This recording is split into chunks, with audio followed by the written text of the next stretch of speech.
Introduction. How would you like to work for yourself? How would you like to be free from the burden of answering to a demanding boss? How would you like to set your own hours? Most of us would answer yes to all of these questions. That's why, on the surface, being an independent consultant sounds like everyone's dream job.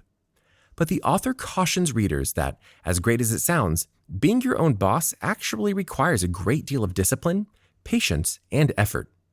And although you've probably heard that consultants make a killing, this industry is unlikely to make you rich overnight unless you learn how to make the industry work for you. That's why you need the top tips that will take your business from good to great and help you make $1 million in the process. And over the course of this summary, we're going to learn how to make that happen.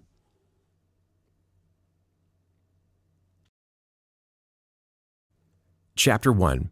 What do you bring to the table? Because you can serve as a consultant on almost any subject, a clear job description doesn't really exist. As a result, it can be hard to know what your role is really supposed to look like.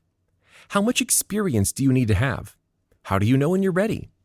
These questions can drag you down and get in the way of your budding work as a consultant. And that's why these questions are the first thing the author seeks to address. Put simply, a consultant is defined as someone who adds value to any given field or conversation. A consultant brings a valuable combination of experience, insight, and skills that their client desperately needs. And even though you may not be certified as a consultant, because that's not really a thing, your experience will speak for itself. For example, if you're a retired doctor who specialized in disorders of the blood, you're already qualified to work as a consultant on a case with a rare blood disorder. Because you have that valuable experience, you can bring something to the table and help another team of doctors solve their problem. And the same is true for pretty much every area in which you could serve as a consultant. So when you start advertising yourself as a consultant, don't let yourself be distracted by questions like, what does a consultant do? And am I ready? Or do I have to be certified? If you're going into business as a consultant, you already have a wealth of expertise in a certain area, whether it's legal, psychological, or cultural. That will make you attractive to your clients. Because a consultant is, above all, someone who adds value. And you can rest in the knowledge that your experience inherently means you will bring something of value to the table.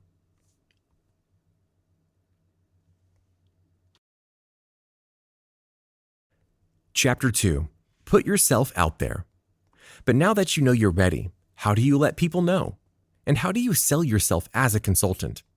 This is yet another area where your expertise comes in handy because this is how you attract clients, by letting your results speak for you.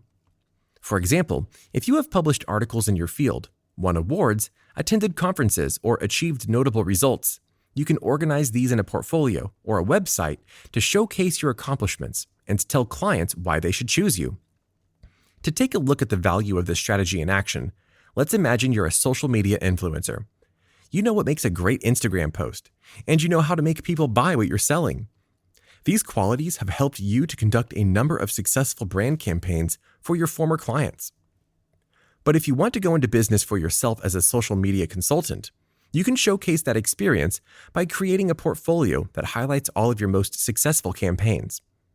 For an extra wow factor, you can also compile a few statistics, like the amount of revenue you've generated for your clients, the number of likes and views your posts received, and the exact amount of products that were sold as a result of your campaign. Because you have a history of proven results, prospective clients are going to recognize your success and jump at the chance to acquire your valuable insight for their business. But although this option is tried and true, it's also only one strategy. Word-of-mouth marketing is another great one, and you should never underestimate it. To consider the effectiveness of word-of-mouth marketing, just think about the effect it has on you when a friend recommends a product. Because you trust your friend and their values, you're likely to take their suggestion and try that product, even if you have no previous experience with it yourself.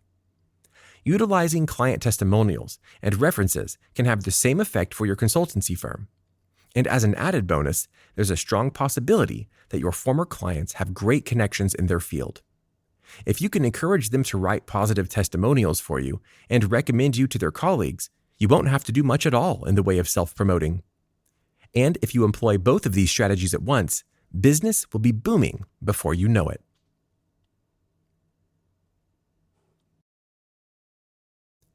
Chapter 3. Define your value.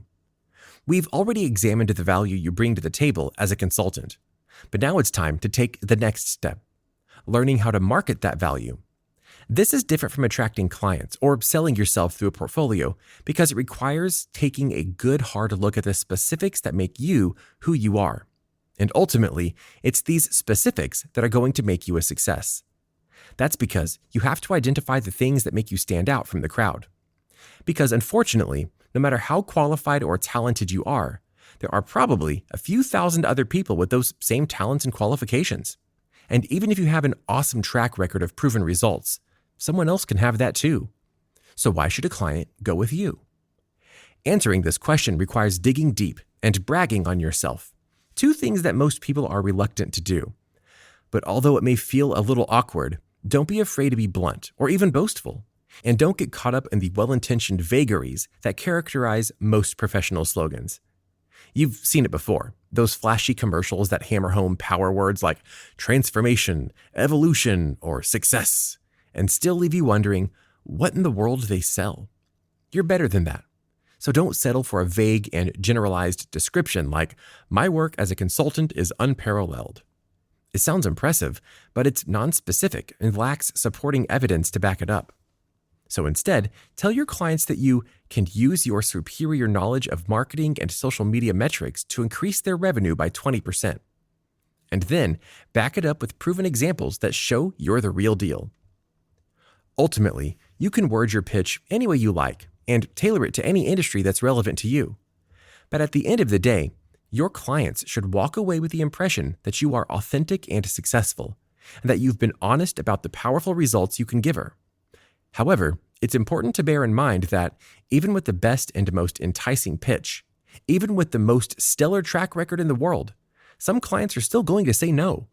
And that's why, especially in the early days of your business, seeking out clients will be your full-time job.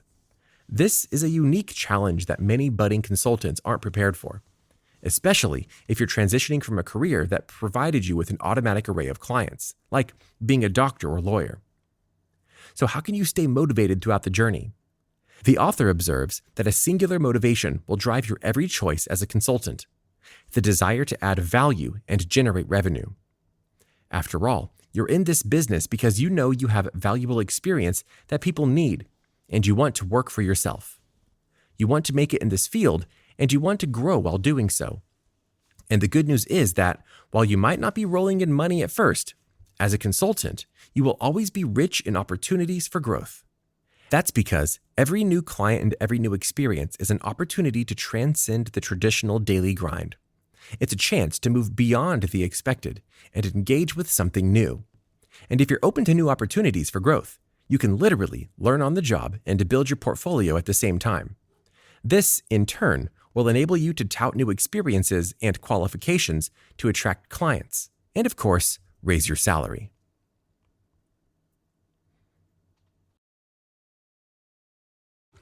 Chapter 4. How to fire your clients. No doubt about it, working for yourself comes with a variety of new perks, and the ability to fire your clients is one of them. Yes, you really heard that right. As a consultant, you can reserve the right to fire clients. But although that might sound fun, the author cautions that it is crucial to exercise your firing powers with caution. There are always going to be difficult clients, the ones that attack you with unreasonable demands that will never be satisfied with what you do.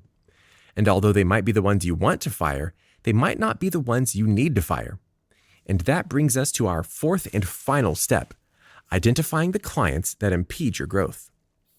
This step requires a great deal of professionalism and discernment, and one of its foundational principles is the knowledge that, unlike other businesses, you don't have to keep every client that comes to you.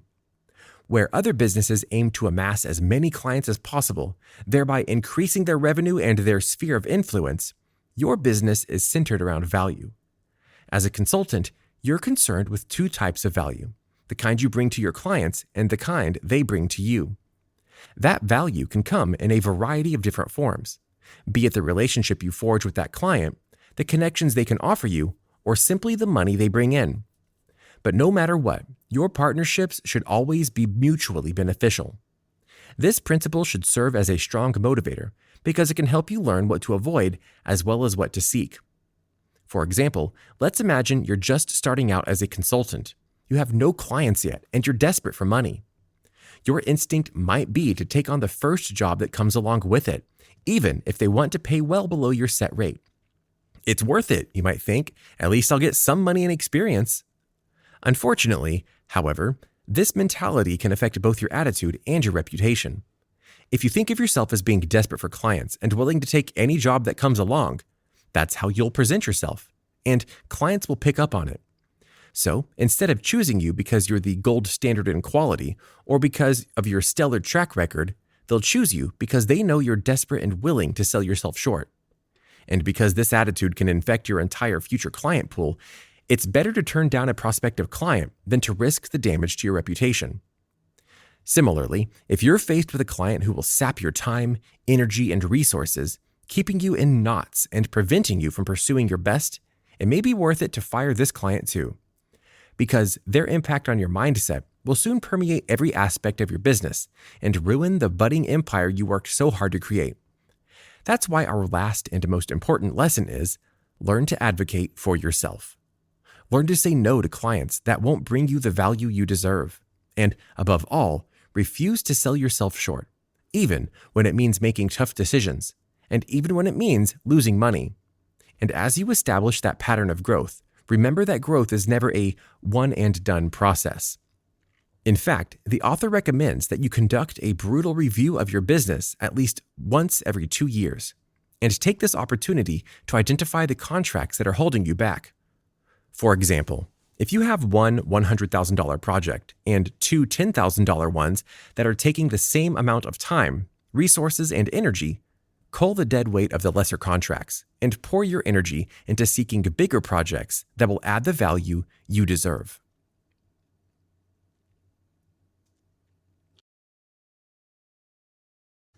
Final summary. Being your own boss and establishing your own consulting business is awesome. But the role also comes with a unique set of demands not found in more traditional jobs. Being prepared for these demands is key, and that's why the author recommends that you concentrate on value added, learn to advocate for yourself, build a likable brand, and showcase your experience. And as you hone these skills, it may help to remember that, no matter what your field of expertise is, consulting is always a people business. It's characterized by the mutually beneficial relationships you build and the value you add to your client's business.